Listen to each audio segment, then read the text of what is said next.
Se está generando una crisis política inesperada en Irán. Sí, la muerte del presidente Ebrahim Raisi está trayendo cierto escenario preocupante, pero no para ver quién va a ser el próximo presidente. De hecho, el presidente no es el que toma las decisiones, sino el líder supremo. Y es aquí donde tenemos que hablar del ayatolá Ali Khamenei, el líder supremo. Y es que ahora la pregunta empieza a preocupar no solamente en Irán, sino en todo Oriente Medio. ¿Quién va a ser el sucesor del líder supremo? Porque por si acaso, se estaba esperando que su sucesor sea precisamente Ebrahim Raisi. ¿Qué hay detrás de todo esto y por qué la figura del líder supremo es bastante importante en Irán? Vamos a comentarlo.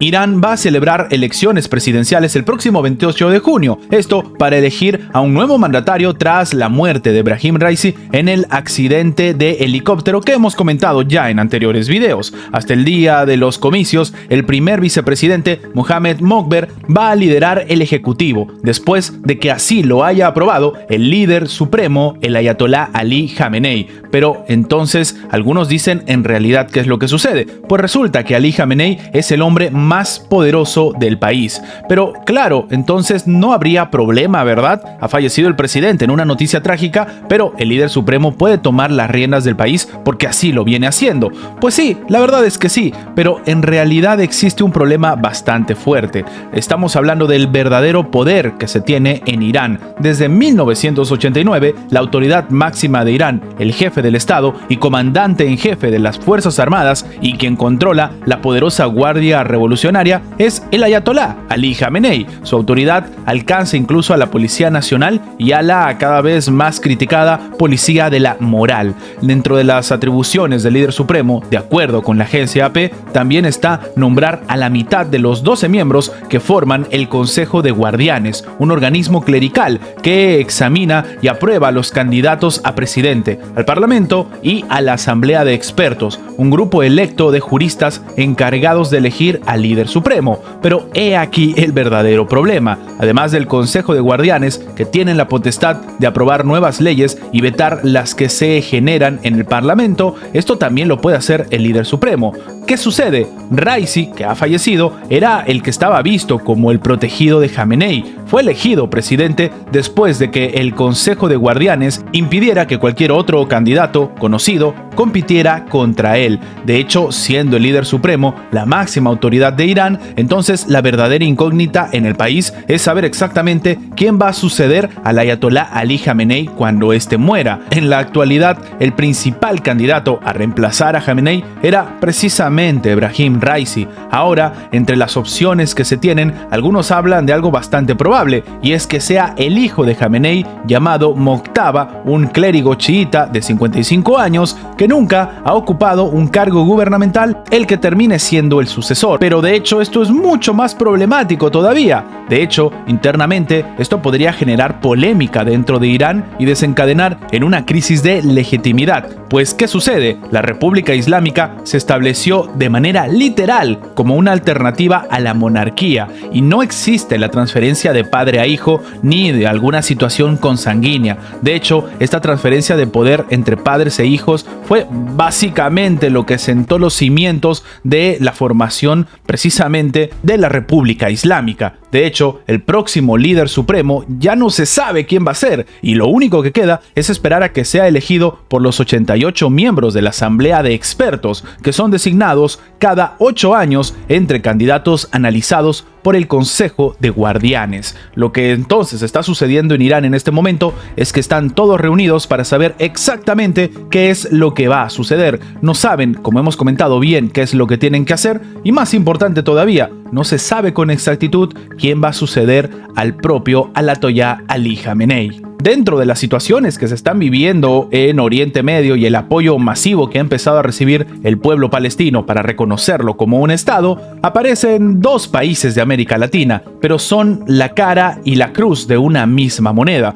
Por un lado, tenemos a un país que ha decidido ir más allá porque ya reconocen al Estado palestino hace años y ahora están pensando en establecer una embajada literalmente en la capital palestina, mientras que por otro lado sale un país también de América Latina a criticar la orden de arresto que se ha emitido por la Corte Internacional de Justicia. ¿De qué países estamos hablando? Y más importante, ¿cuál es el apoyo que recibe directamente el pueblo palestino en esta parte del mundo? El presidente de Colombia, Gustavo Petro, ha dado la orden de instalar una embajada del país en Ramala, la capital del Estado de Palestina y centro del gobierno de la Autoridad Nacional Palestina. Esto ha sido informado por el nuevo canciller colombiano Luis Gilberto Murillo. Lo que ha comentado es que el presidente Petro ha dado la instrucción de que se instale la embajada de Colombia en Ramala, con el fin de tener representación directa nacional en Palestina. Esto ha comentado en declaraciones a la prensa en Bogotá.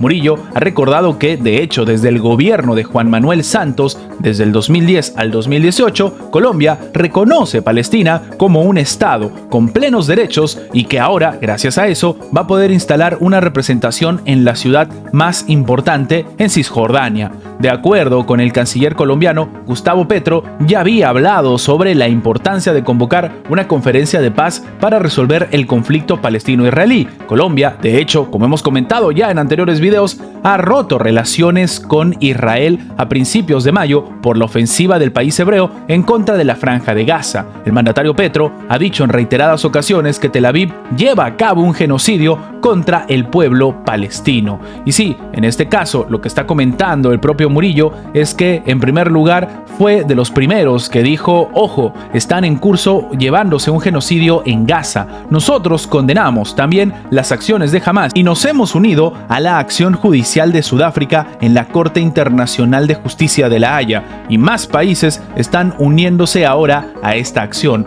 Termina comentando el representante colombiano, obviamente haciendo referencia a las acciones de Petro, pero en este caso, como hemos dicho, existen las dos caras de una misma moneda, y es que Argentina ha salido al frente a decir que ellos consideran equivocada la decisión de la Corte Penal Internacional de ordenar un arresto de Netanyahu. Algo que llama la atención porque el propio Javier Milei previamente había dicho que él solamente iba a criticar lo que se estaba viviendo en territorio palestino si la Corte Penal Internacional, que está llevando a cabo la investigación, así lo veía necesario. Es decir, que eran inocentes hasta que se demuestre lo contrario. Claro, después de que la Corte Penal Internacional decide tomar medidas, pues ahora no es que en realidad sean culpables, sino que se han equivocado. Sí, Argentina considera equivocada y rechaza la equiparación que realiza el fiscal entre autoridades legítimas de un Estado democrático con líderes de una organización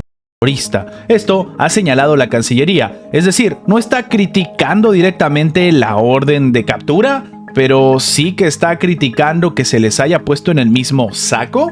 El gobierno argentino ha rechazado entonces la decisión del fiscal de la Corte Penal Internacional para solicitar el arresto del primer ministro israelí Benjamín Netanyahu y de su ministro de Defensa por presuntos crímenes de guerra y contra la humanidad. De hecho, la propia Cancillería argentina ha terminado comentando que la decisión pone en cuestión el derecho a la legítima defensa que ejerce Israel y agrega obstáculos a los esfuerzos para conseguir la liberación de los rehenes aún en manos de Hamás, la llegada de ayuda humanitaria y una solución de largo plazo a la crisis. De nuevo, un argumento que para algunos no sorprende, pero que llama la atención, sobre todo tomando en cuenta las palabras del presidente argentino.